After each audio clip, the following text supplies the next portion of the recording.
Subscribe now and press the bell icon. Never miss an update. Hello दोस्तों, स्वागत करता हूं सभी का इस यूट्यूब चैनल पर। मित्रों, हिंदी शिक्षण विधियों के जो 1000 प्रश्नों की टेस्ट सीरीज चला रखी है उसका भाग 3 आज देखने वाले हैं। बहुत ही शानदार यहाँ पर आपको 30 प्रश्न देखने को मिलेंगे और मित्रों पीडीएफ भी आपको यहाँ पर मिल जाएगी। लेकिन पीडीएफ डाउनलोड करने के लिए आपको हमारे टेलीग्राम चैनल से जुड़ना होगा। मैं कोई जो टेस्ट ये डालता हूँ इन टेस्टों की PDF study with PN Lodha नाम से चैनल बना रखा है टेलीग्राम पे, तो वहाँ पर जाकर सर्च कीजिए। लगभग 1700 सब्सक्राइबर वहाँ पर है। 1700 सब्सक्राइबर, उस चैनल को आप ज्वाइन कर लीजिए साथियों, वहाँ पर आपको पीडीएफ अवेलेबल हो जाएगी।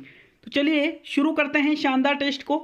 मेरा पूरा विश्वास है कि आपको ये प्रश्न बहुत ही शानदार लगने वाले हैं, तो वीडियो को पूरा देखिएगा मित्रों। पहला प्रश्न आता है, प्रश्न नंबर 1। भाषा प्रयोग एक कौशल से संबंधित पक्ष नहीं है। भाषा ज्ञानगम्य है, भाषा अभ्यासगम्य है, भाषा एक सामाजिक व्यवहार है और भाषा अनुकरणात्मक है। तो यहाँ पर आपको ये बताना है कि इनमें से भाषा संबंधी विशेषता ही पूछी है या आपसे भाषा प्रयोग एक कौशल से संबंधित पक्ष, ये प्रश्न को उलझाने के लिए है ऐसे लैंग्वेज। तो मित्रों जो पक्ष इससे संबंधित नहीं है वो देखना है। देखिए मैं बताऊँ, भाषा अनुकरणात्मक भी होती है, भाषा एक सामाजिक व्यवहार भी है, भाषा अभ्यासगम्य भी है, लेकिन भाषा ज्ञानगम्य नहीं है। तो मित्रों ये इससे संबंधित पक्ष नहीं है, इसलिए आपका प्रथम विकल्प सही रहेगा। मित्रों प्रश्न 2 पे चलते हैं। दूसरा प्रश्न आपके आता है, ये देखिए सेकंड प्रश्न। सतत समग्र मूल्यांकन में विद्यार्थी की गतिविधि को देखा जाता है। जो CCE का आपने नाम सुना है वही सतत समग्र मूल्यांकन कहलाता है। तो मित्रों इसमें विद्यार्थी की किस गतिविधि को देखा जाता है? शैक्षिक गतिविधि को देखा जाता है, सहगामी गतिविधि को देखा जाता है, कक्ष अंतः क्रिया को देखा जाता है और उपरोक्त सभी को देखा जाता है। तो साथियों यहाँ पर जो सही आंसर है वो रहेगा चौथा विकल्प। इन सभी जो शैक्षिक गतिविधियाँ हैं, बच्चा जो शैक्षिक गतिविधियाँ कर रहा है उसको भी देखेंगे, सहगामी गतिविधियों को भी देखेंगे, कक्ष में वो क्या अंतः क्रिया कर रहा है, कौन कौन सी क्रियाएं वो कर रहा है, इन सभी चीज़ों को CCE में देखा जाता है। मतलब जो चौथा विकल्प है वो ही सही रहेगा। मित्रों प्रश्न 3 पे चलते हैं। चलिए तीसरा प्रश्न है साथियों, निम्न में से वैचारिक विषय वस्तु का ज्ञान प्राप्त करने से संबंधित नहीं है। तो वैचारिक विषय वस्तु का ज्ञान प्राप्त करने से संबंधित नहीं है, ये बताना है आपको। तथ्य एवं घटनाएं, सामान्य ज्ञान, जीवनी अनुभूतियां और सस्वर वाचन। तो मित्रों यहाँ पर आप आराम से बता सकते हो कि जो सस्वर वाचन है इससे कोई वैचारिक विषय वस्तु का ज्ञान थोड़ी मिलेगा। मित्रों इससे तो देखिए पद्य शिक्षण के अंतर्गत आ जाती है ये चीज़, सस्वर वाचन, स्वर के साथ किया गया वाचन। जबकि जो सामान्य ज्ञान है, तथ्य एवं घटनाएं हैं, जीवनी अनुभूतियां हैं, इन सभी से वैचारिक विषय वस्तु का ज्ञान आपको प्राप्त हो जाता है बजाय सस्वर वाचन के, इसलिए चौथा विकल्प ही सही रहेगा। चलिए नेक्स्ट प्रश्न की ओर बढ़ते हैं मित्रों। प्राथमिक स्तर पर भाषा अध्ययन में प्रमुख तत्व होगा व्याकरण का उपयोग करना, शब्द भंडार में वृद्धि करना, साहित्य की समझ और उच्चारण में स्पष्टता। तो साथियों प्राथमिक स्तर पर यहाँ पर आपसे पूछा है, तो प्राथमिक स्तर के जो छात्र रहते हैं वो व्याकरण का उपयोग ये भी हो सकता है, उच्चारण की स्पष्टता ये भी हो सकता है, लेकिन इन दोनों में उच्चारण की स्पष्टता ज़्यादा सटीक रहेगी। मतलब प्राथमिक स्तर पर व्याकरण का ज्ञान देने के बजाय उनको उच्चारण की भाई वो जो उच्चारण करे वो स्पष्ट होना चाहिए। तो साथियों ये जो चौथा विकल्प है प्रमुख तत्व में चौथा विकल्प सही है। साहित्यिक समझ, शब्द भंडार में वृद्धि, ये थोड़ा ऊपर लेवल पर चला जाता है, तो चौथा विकल्प सही है। चलिए प्रश्न 5 पे आते हैं मित्रों। भाषा अर्जित करने को प्रक्रिया में किसका महत्व सर्वाधिक है? कि भाषा अर्जन जो किया जाता है वो जो प्रक्रिया है उसमें सर्वाधिक महत्व किसका है, ये आपको बताना है साथियों। भाषा कक्षा का, भाषा प्रयोगशाला का, पाठ्य पुस्तक का और समाज का।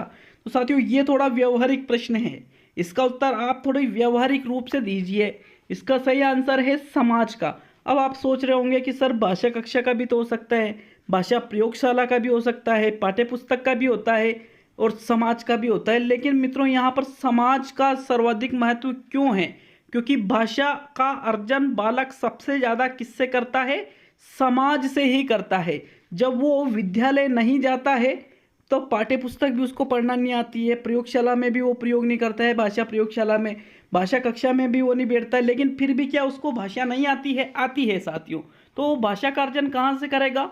अपने परिवार से, पड़ोसियों से, अपने जान पहचान के लोगों से। ये सभी चीज़ें क्या है, समाज के अंदर आ जाएगी, इसलिए सर्वाधिक महत्व यहाँ पर रहेगा समाज का।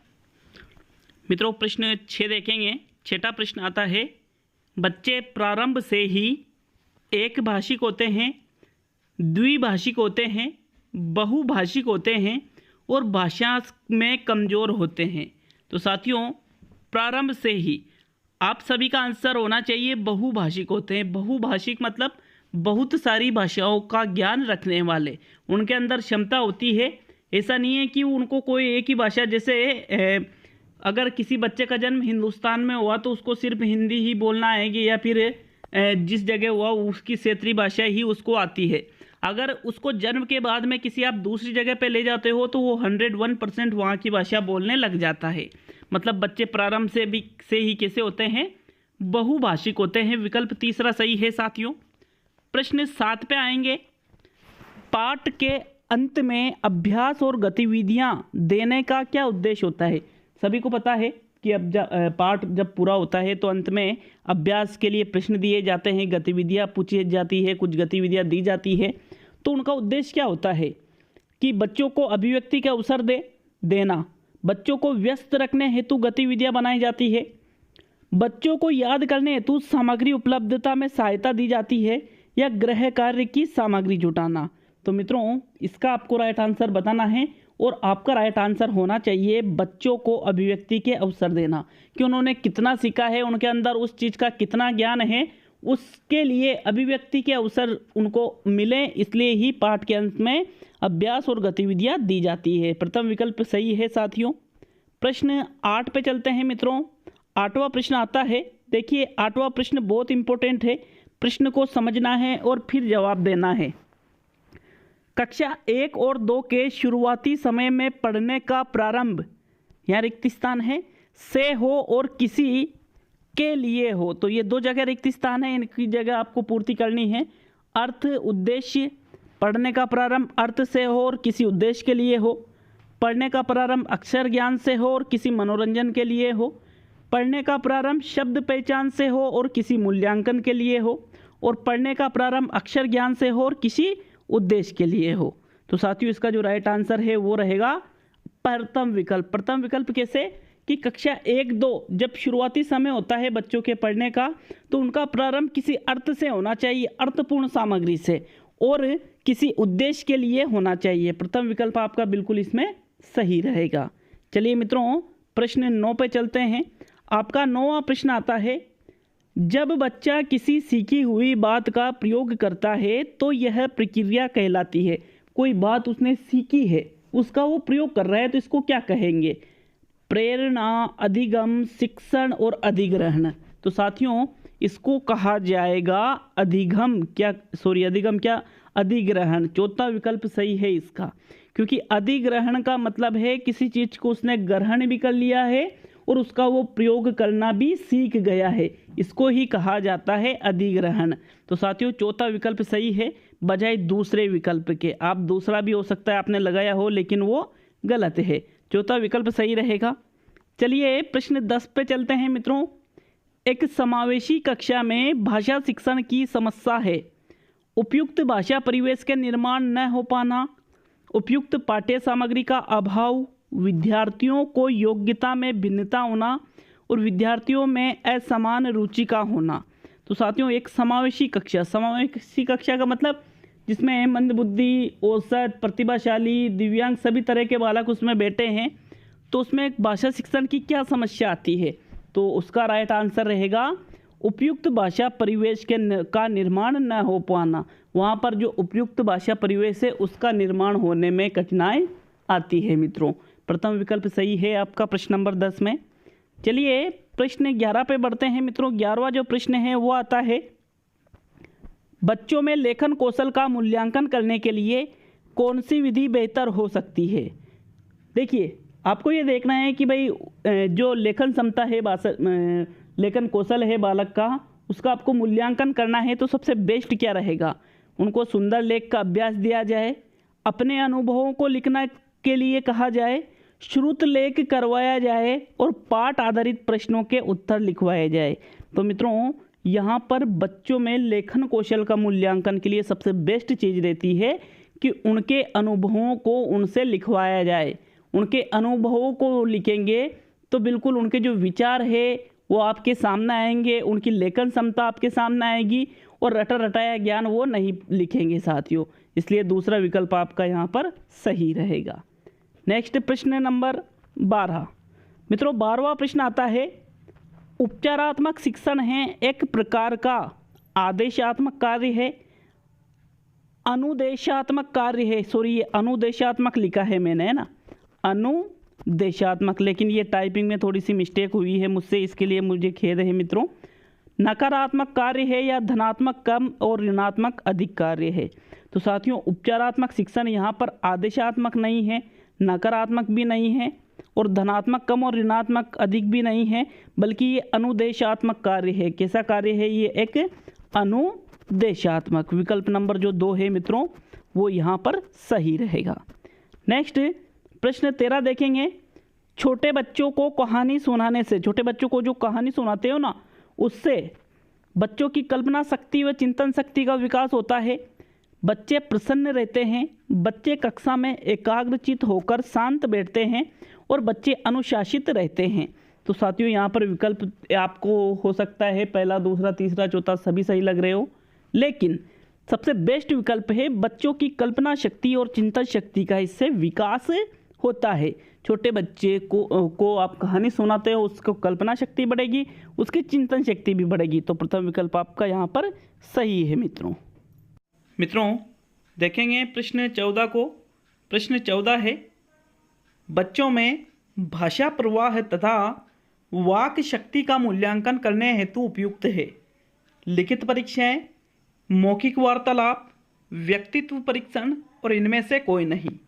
तो साथियों देखिए प्रश्न को देखिए, भाषा प्रवाह है और वाक शक्ति, वाक का मतलब होता है बोलने से, तो यहाँ बोलने से संबंधित तो सिर्फ मौखिक वार्तालाप ही है और भाषा प्रवाह भी बोलने से ही संबंधित होता है, इसलिए मौखिक वार्तालाप इसका सही आंसर रहेगा। मौखिक वार्तालाप करोगे तभी तो पता चलेगा कि उसकी वाक शक्ति कैसी है, उसका भाषा प्रवाह कैसा है, इसलिए दूसरा विकल्प सही है। नेक्स्ट प्रश्न 15 देखेंगे साथियों, कविता शिक्षण के अंतर्गत सिखाने का मुख्य उद्देश्य है कि बच्चों को कविता शिक्षण के अंतर्गत जो सिखाया जाता है उसका मुख्य उद्देश्य क्या होता है मित्रों। विकल्प है आपके सामने, भावों का अनुभूति रहित होना, भावों की अनुभूति कराना, आनंद का संचार करना और इनमें से कोई नहीं। तो मित्रों कविता शिक्षण के अंतर्गत सिखाने का मुख्य उद्देश्य होता है भावों की अनुभूति कराना। यहाँ पर आपका दूसरा विकल्प सही है। देखिए अनुभूति रहित तो गलत हो गया, तो यह भी गलत हो गया। अब आनंद का संचार और भावों की अनुभूति, इसलिए ज़्यादा बेस्ट विकल्प आपका दूसरा रहेगा। प्रश्न 15 में मित्रों वीडियो अच्छा लगता है तो लाइक कर दीजिएगा और चैनल पर सब्सक्राइब नहीं कर रखा है तो चैनल को सब्सक्राइब जरूर करें ताकि हमें आपका जो सपोर्ट है वो मिल सके। तो मित्रों प्रश्न नंबर 16 देखेंगे। अब 16वां प्रश्न है, हिंदी की कक्षा में प्राय हिंदीतर भाषी बच्चे हिंदी सीखने में अनेक कठिनाइयों का सामना करते हैं क्योंकि, देखिए हिंदी की कक्षा है, जो हिंदी लैंग्वेज नहीं जानते हैं उन बच्चों को जब आप हिंदी सिखाते हो, हिंदी पढ़ाते हो तो अनेक कठिनाइयों का सामना करते हैं। ऐसा क्यों होता है? क्योंकि हिंदी और उनकी मातृभाषा की संरचना में अंतर होता है, क्योंकि वे मन लगाकर हिंदी नहीं सीखते हैं और हिंदी सीखने में उनकी अरुचि होती है या हिंदी बहुत कठिन भाषा है। तो साथियों इसका जो राइट आंसर है वो रहेगा उनकी जो हिंदी मातृभाषा है और जो हिंदी है उनकी जो भाषिक संरचना है उसमें अंतर होता है, इसलिए वो हिंदी सीखने में कठिनाइयाँ महसूस करते हैं। मित्रों प्रथम विकल्प आपका यहाँ पर सही है। आज जो आपको ये फ़ॉन्ट साइज है ये छोटी दिखाई दे रही होगी, तो मैंने जब ये डॉक्यूमेंट फाइल बनाई थी, टाइपिंग किए थे क्वेश्चन को, तो वहाँ फ़ॉन्ट बड़ा करना मैं भूल गया था मित्रों, इसलिए आपको ये असुविधा हो रही है आज। बाकी आप सभी को पता है कि फ़ॉन्ट की साइज़ कितनी होती है, लेकिन मैनेज कीजिए साथियों आज का टेस्ट। शिक्षक का प्रथम उद्देश्य है कि भाषा शिक्षण का केंद्र हो अभिभावक, समाज, विद्यालय और बालक। तो साथियों शिक्षक, सपोज कीजिए आप एक टीचर हैं, टीचर बनोगे, जरूर बनोगे, मेहनत करोगे, जरूर बनोगे मित्रों। तो आपका प्रथम उद्देश्य क्या रहेगा? आप भाषा शिक्षण, भाषा के शिक्षक हैं आप, तो भाषा शिक्षण का केंद्र आप किसे रखना चाहोगे? अभिभावक, समाज, विद्यालय या बालक? तो साथियों आपका राइट आंसर है बालक को, क्योंकि बाल केंद्रित शिक्षा प्रणाली ही वर्तमान में चल रही है। बालक को केंद्र मानकर ही शिक्षा प्रणाली कराई जाती है। तो साथियों चौथा विकल्प सही है। प्रश्न 18 पे चलते हैं मित्रों। 18वां प्रश्न है, बच्चों में भाषा की समझ का विकास करने हेतु तो आवश्यक है कि उन्हें गाने का अभ्यास कराया जाए, काव्यों की रचना करनी सिखाई जाए, व्याकरण का ज्ञान दिया जाए और उपरोक्त सभी। तो साथियों अगर आप सोच रहे हो कि उपरोक्त सभी, तो बिल्कुल गलत है। गाने का अभ्यास गलत है, काव्यों की रचना गलत है, बल्कि व्याकरण का ज्ञान उन्हें दिया जाना चाहिए अगर उनमें आप भाषा की समझ विकसित करना चाहते हो। तो भाषा की समझ कब विकसित होगी? जब वो उसका व्याकरण भी जानेंगे मित्रों। तीसरा विकल्प विकसित की बात है, ये भाषा को समझना नहीं, विकसित, तो इसलिए इसका तीसरा विकल्प सही है। प्रश्न 19 देखेंगे साथियों। पाठ में दिए गए चित्रों का क्या उद्देश्य होता है? आप सभी को पता है कि पाठ में चित्र दिए होते हैं, तो चित्र देने का आखिर उद्देश्य क्या होता है? चित्र क्यों दिए जाते हैं पाठ्य पुस्तक में? चित्र अमूर्त संकल्पनाओं को समझने में सहायता करते हैं। चित्रों से पाठ्य पुस्तक आकर्षक बनती है। चित्र पाठ की शोभा बढ़ाते हैं, या पाठ्य पुस्तक में चित्र देने का प्रचलन है इसलिए चित्र दिए जाते हैं। तो साथियों चौथा, तीसरा, दूसरा ये विकल्प बिल्कुल गलत है। सिर्फ एक विकल्प सही है कि चित्र इसलिए दिए जाते हैं ताकि जो अमूर्त संकल्पनाएं हैं उनको समझने में बच्चों को सहायता प्राप्त हो, इसलिए ही पाठ्य पुस्तक में चित्र दिए जाते हैं। मित्रों प्रथम विकल्प आपका यहाँ पर सही है। मित्रों कमेंट बॉक्स में कमेंट करके भी जाइएगा कि आपको यह टेस्ट पेपर कैसा लगा। चलिए प्रश्न 20 की ओर बढ़ेंगे मित्रों। 20वां प्रश्न है, भाषा शिक्षण में बालकों की विस्मृति को रोकने के लिए आवश्यक है प्रेरणा, सीखना, अभ्यास और इनमें से कोई नहीं। देखिए विस्मृति मतलब बालक उस चीज़ को भूले नहीं, इसके लिए क्या आवश्यक है कि वो बार बार उस चीज़ का अभ्यास करें, क्योंकि अगर आप अभ्यास नहीं करते हो तो आप उस चीज़ को भूल जाते हो साथियों। इसलिए विस्मृति का मतलब क्या होता है? भूलना। कब नहीं भूलोगे? जब आप अभ्यास करोगे। तो प्रेरणा होना अलग बात है, सीखना अलग बात है, लेकिन अगर अभ्यास नहीं किया तो प्रेरणा और सीखना दोनों धरे के धरे रह जाते हैं। तो साथियों तीसरा ही विकल्प सही रहेगा। चलिए प्रश्न 21 पे चलते हैं साथियों। निम्न में से क्या उपचारात्मक भाषा शिक्षण हेतु एक समस्या नहीं है? सीमा का कक्षा में शिक्षण कार्य के दौरान ध्यानपूर्वक न सुनना, संजय का पाठ्य पुस्तक को प्रवाहपूर्ण तरीके से पढ़ना, नीलम का पढ़ते समय वर्तनीगत अशुद्धियों का प्रयोग करना और उपयुक्त सभी। तो साथियों कौन सा उपचारात्मक शिक्षण के अंतर्गत नहीं आता है? विकल्प नंबर 2 सही है कि संजय नाम का कोई लड़का पाठ्य पुस्तक को प्रवाहपूर्ण अच्छे तरीके से वो पढ़ रहा है, तो भाई उसका क्यों उपचारात्मक शिक्षण करेंगे? वो तो अच्छा पढ़ रहा है ना। बाकी प्रथम और तीसरा विकल्प उपचारात्मक शिक्षण की समस्या है, इसलिए विकल्प नंबर यहाँ पर जो 2 है वो ही सही रहेगा। चलिए प्रश्न 22 की ओर बढ़ेंगे मित्रों। 22वां प्रश्न आपके सामने है। एक बालक में भाषा अधिग्रहण करते समय सर्वप्रथम प्रयोग होता है भाषा समझ का, ध्वनियों का, निरर्थक शब्दों का और शुद्ध उच्चारण का। तो साथियों बालक, कोई भी बालक है वो भाषा को ग्रहण कर रहा है, तो सबसे पहले वो निरर्थक शब्दों का प्रयोग करता है। किन शब्दों का प्रयोग करेगा? निरर्थक। जब वो भाषा ग्रहण करेगा, भाषा सीख रहा है जिस समय, तो साथियों सबसे पहले वो निरर्थक शब्दों का प्रयोग करता है। विकल्प नंबर 3 सही है साथियों प्रश्न नंबर 22 में। अगर आपको ऐसा लगता है कि यहाँ पर शुद्ध उच्चारण आएगा, ध्वनियाँ आएंगी, भाषा समझ आएगा, तो गलत है साथियों। क्योंकि देखिए सीखते समय सबसे पहले तो निरर्थक, जैसे कोई भी शब्द हो सकता है जिनका कोई सार्थक अर्थ नहीं निकले, लेकिन उन शब्दों को भी वो सीखते समय प्रयोग करता है साथियों, तो वो निरर्थक शब्दों वाला ही विकल्प सही रहेगा। चलिए फिर भी कमेंट बॉक्स में कमेंट करिए कि आपका क्या विचार है इस प्रश्न पर। मित्रों प्रश्न नंबर 23 देखेंगे। थोड़ा फॉन्ट साइज छोटा हो गया इस प्रश्न का। अध्यापक का यह कर्तव्य है कि वह मूल पाठ प्रस्तुत करने से पहले छात्रों का मूल्यांकन करे, पूर्व ज्ञान का मूल्यांकन करे, अल्प ज्ञान का मूल्यांकन करे, उच्च ज्ञान का मूल्यांकन करे या निम्न ज्ञान का। तो साथियों मूल पाठ प्रस्तुत करने से पहले देखिए पूर्व ज्ञान का मूल्यांकन ये हो सकता है, अल्प ज्ञान ये गलत है, उच्च ज्ञान गलत है, निम्न ज्ञान गलत है। तो मतलब आपका प्रथम विकल्प ही यहाँ पर सही है कि मूल पाठ प्रस्तुत करने से पहले छात्रों के पूर्व ज्ञान का मूल्यांकन अध्यापक को कर लेना चाहिए। प्रथम विकल्प सही है साथियों। प्रश्न है 24, प्रश्न नंबर 24 आता है मित्रों, आपकी कक्षा में राजू को कठिन शब्दों का उच्चारण करने में समस्या आती है।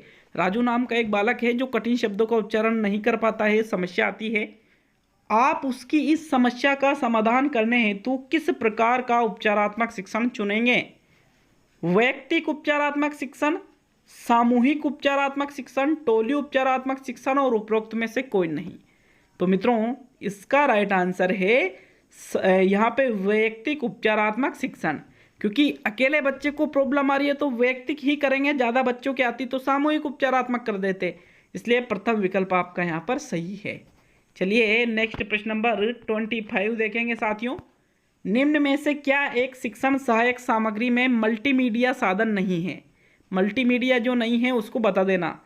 चलचित्र, तुरई, रेडियो और दूरदर्शन।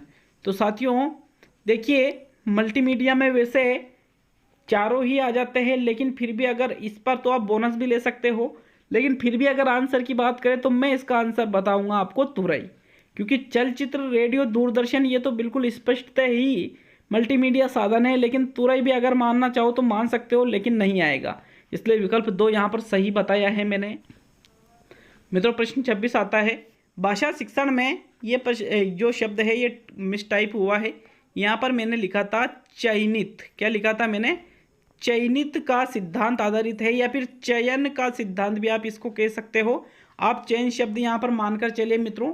भाषा शिक्षण में चयन का सिद्धांत किस पर आधारित है? विद्यालय पर, अध्यापक पर, बालक पर और अभिभावकों पर। तो साथियों जो भाषा शिक्षण है उसमें चयन का सिद्धांत यहाँ पर आधारित होता है अध्यापक पर। देखिए अध्यापक पर कैसा आधारित होता है चयन का सिद्धांत?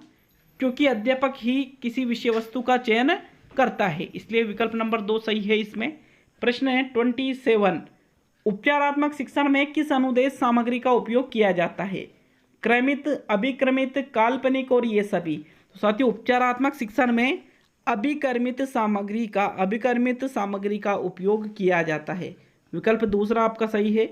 नेक्स्ट प्रश्न नंबर 28 पे देखते हैं, प्राथमिक स्तर पर बच्चे किस प्रकार की कविताएं पसंद करते हैं? जो तुकांत न हो, जो कोई सीख देती है, जिसमें लयात्मकता हो और जो अनिवार्य रूप से राजा रानी से जुड़ा हो। तो साथियों प्राथमिक स्तर के जो बच्चे हैं वो किस प्रकार की कविताएं पसंद करेंगे? इसका राइट आंसर है जिसमें लयात्मकता हो। देखिए कहानी की बात करें तो फिर भी राजा रानी आ जाता, लेकिन कविताओं में थोड़ी राजा रानी आएगा। इसलिए देखिए यहाँ पर जिनमें लयात्मकता हो, लय हो, मतलब जब तक लय नहीं रहेगी कविता में बच्चे उसको पसंद नहीं करेंगे। तो आपने देखा होगा कोई सी भी कविता है, जैसे एक कविता है मछली जल की रानी है, जीवन उसका पानी है, हाथ लगाओ डर जाएगी, बाल निकालो मर जाएगी। तो ये क्या है? इसमें लय है मित्रों, लय, इसलिए उस चीज़ को पसंद किया जाता है छोटे बच्चों के द्वारा। तो विकल्प नंबर 3 यहाँ सही रहेगा।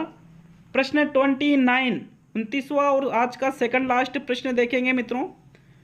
उपचारात्मक शिक्षण को सफल बनाने के लिए निदानात्मक प्रक्रिया का मुख्य उद्देश्य होता है कि भाई उपचारात्मक शिक्षण सफल बने, इसके लिए जो निदानात्मक प्रक्रिया की जाती है तो उसका मुख्य उद्देश्य क्या होता है? छात्र की अभिव्यक्ति का सुधार करना, छात्र की भाषा संबंधी क्षमता का मूल्यांकन करना, छात्र की कमजोरियों का पता लगाना और छात्र में सद्वृत्तियों का विकास करना। तो साथियों निदानात्मक प्रक्रिया का मुख्य उद्देश्य होता है छात्र की कमजोरियों का पता लगाना, तभी तो उपचारात्मक शिक्षण सफल बनेगा।